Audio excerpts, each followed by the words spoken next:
Siin Pest Vigado saalis Budapestis esinesid just Eesti Sümfonietta ja Estonian Percussion Group.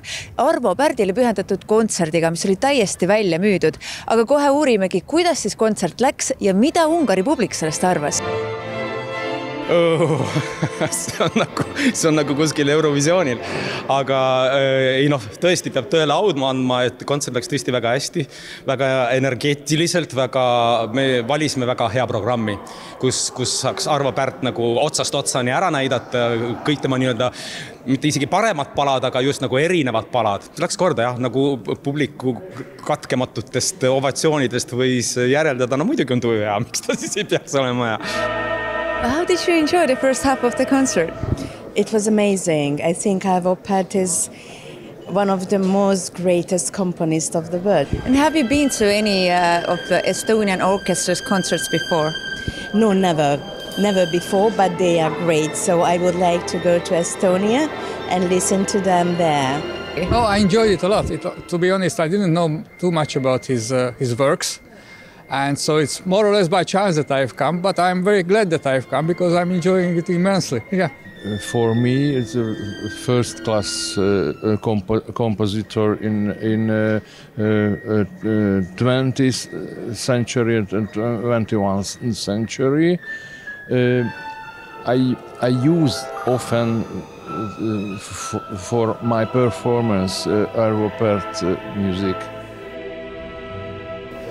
Publik kiitis meie muusikuid taevani ja Arvo Pärdi muusika on siin küll väga tuntud kõigil, kellega ma siin rääkinud olen siiani, on midagi öelda ja mõni seos Pärdiga. Aga ka publikus minu kõrvalistuvalt härralt kuulsin ka tänase uue Maimetsa teose kohta väga häid sõnu. Ütles, et see on väga suurejooneline ja kõlab kuidagi nagu 50ndate muusika natukene või selliseid seoseteset leidis. Aga mitte ainult Ungari publik ei olnud siin, vaid ma tean, et siin on ka üks Eesti ja Ungari mõlema esindaja, kellega ka kohe rääkida saame. Kultuurikoostöö Eesti ja Ungari vahel on üks päris pikka aega ja väga hästi toimivaid valdkondi. Et Ungaris on kirjandusnädal, filmifestival ja nüüd ka Listi muusikanädal, et saatkonnaga oleme alati seal osalenud ja toonud siia Eesti artiste. Minu kõrval on nüüd siinse kontserdisaali ja kontserdimaja tegevjuht, kellelt me saame kohe küsida ka, et kuidas talle siis kontsert meeldis. So you heard the second half of the concert today. How was it? How do you feel? He is a marvelous composer who really believes in the sound and the magic of the sound and he could play that kind of pieces by which the audience also can believe it.